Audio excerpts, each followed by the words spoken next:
In this video, I'm going to be showing you how you can get the zombie filter on Snapchat. Now, this is a filter that moves along with your own movement while you record the video, so it's pretty cool. So to get the zombie filter, you have to tap on the emoji icon next to the record button on the right. And then you want to tap on the explore option at the bottom right. And then you want to tap on the world option. It's the fourth option there.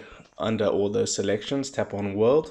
And there you can see the fourth option is zombie. If you go ahead and tap on that, you can now see it looks for your body, and while you're recording, it will track your movement. So that's pretty cool. You can go ahead and record a video on Snapchat and then send it to anyone on either Instagram or TikTok, or just send it to your friends on Snapchat.